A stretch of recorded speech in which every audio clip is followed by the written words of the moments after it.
नमस्कार। एक बार फिर से स्वागत है आप लोगों का पाइथन की ऑनलाइन क्लासेस में।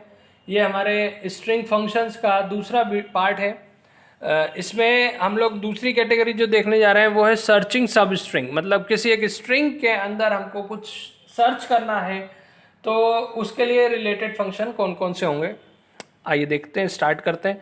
मैंने एक स्ट्रिंग ली है एस, उसके अंदर एक शब्द स्टोर, एक पूरी लाइन स्टोर करी है मैंने, दिस इज पाइथन प्रोग्रामिंग।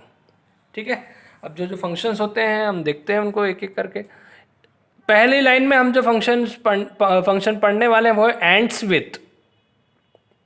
ठीक है, मेरे को अगर चेक करना है कि कोई एक लाइन है उसमें आखिरी अक्षर कोई एक शब्द बता दूं कि जी पे ख़त्म हो रहा है कि नहीं, या कोई शब्द पे ख़त्म हो रहा है, प्रोग्रामिंग पे ख़त्म हो रहा है कि नहीं, ये चेक करना है कि कोई लाइन या कोई लाइन किसी शब्द या अक्षर पे ख़त्म हो रही है कि नहीं, तो उसके लिए हम एंड्स विथ फंक्शन का यूज़ करते हैं।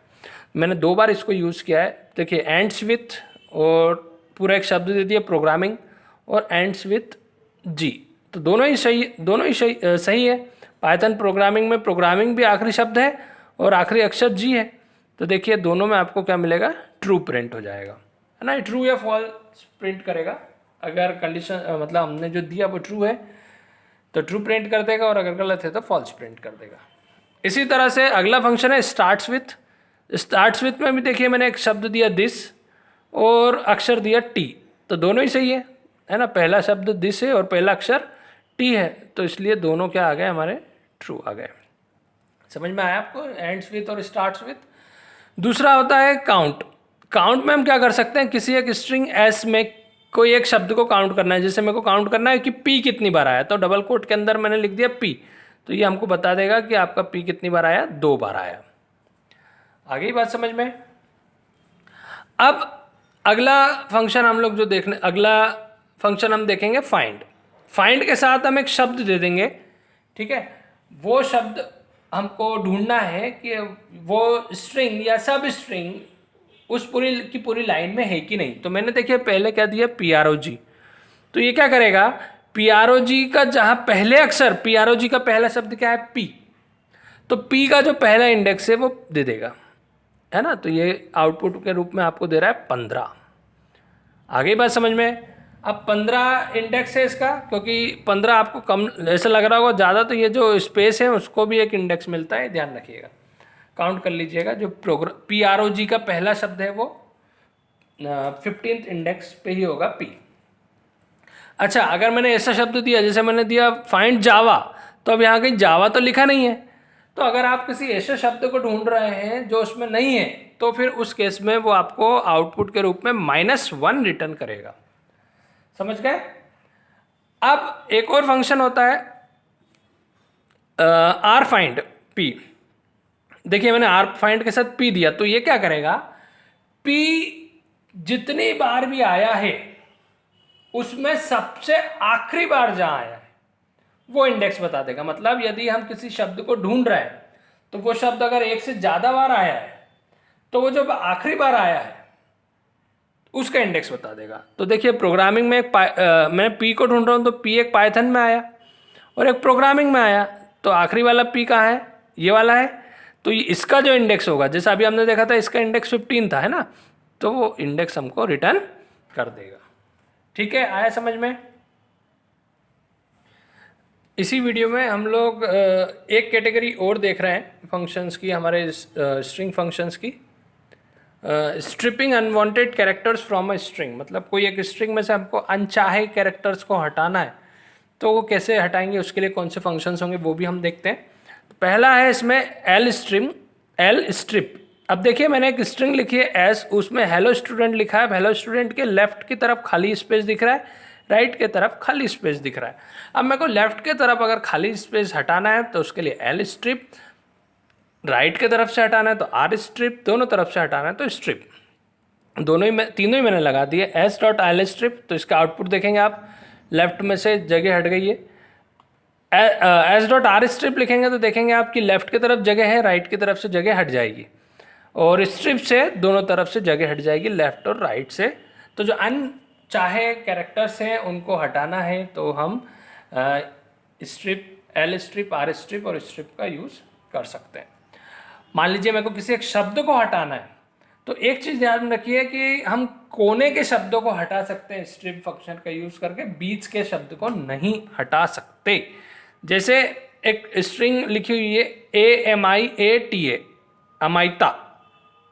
अब मैंने लिखा T.strip और सिंगल कोट के अंदर A लिखा, तो ये क्या करेगा, जो कोने के ए हैं उनको हटाएगा। मतलब ये जो स्ट्रिप फंक्शन है ये केवल कोने के कैरेक्टर्स को हटाता है, लेफ्ट राइट वाले, ठीक है, बीच वाले को नहीं हटाएगा। तो ये देखिए आउटपुट, तो लेफ्ट वाला ए गया, राइट वाला ए गया, लेकिन बीच में जो ए है वो रहेगा, ठीक है।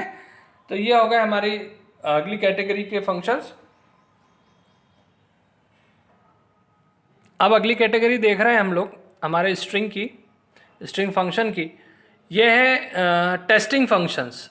वो स्प्लिट फंक्शन में आपको चलो बता ही देता हूँ। पहले स्प्लिट फंक्शन देख लेते हैं। स्प्लिट फंक्शन क्या करता है, इसके साथ हम एक कोई शब्द देते हैं, है ना, एक पूरी की पूरी लाइन देते हैं, जैसे मैंने दिया हेलो डियर, और इस पर स्प्लिट फंक्शन लगा दिया, तो ये जो भी हमारे हर शब्द को अलग अलग करके दिखाया गया एक लिस्ट के रूप में, है ना।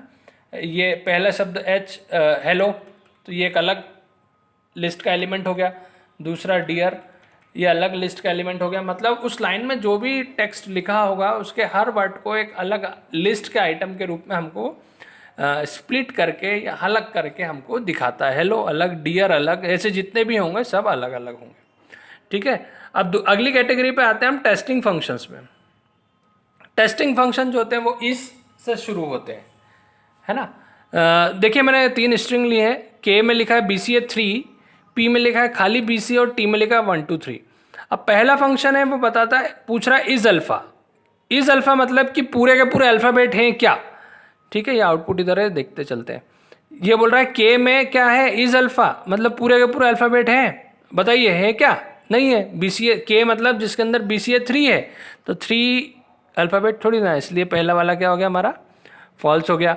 फिर क्या बोल रहा है, पी इज अल्फ़ा, पी पूरा अल्फ़ाबेट है, जी हाँ, पी में BCA है, तो ये क्या होना चाहिए, ट्रू है हमारा।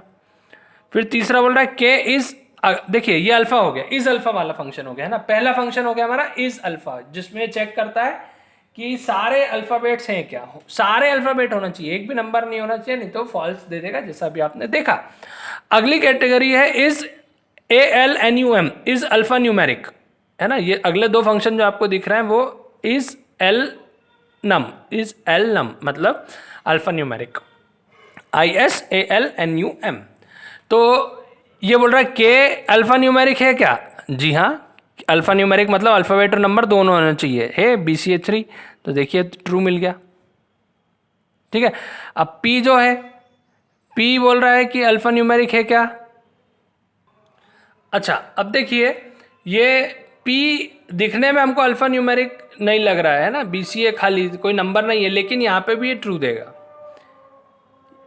ठीक है। ये ट्रू इसलिए दे रहा है क्योंकि इसका कंसेप्ट ये है कि कम से कम एक अल्फ़ाबेट होना चाहिए।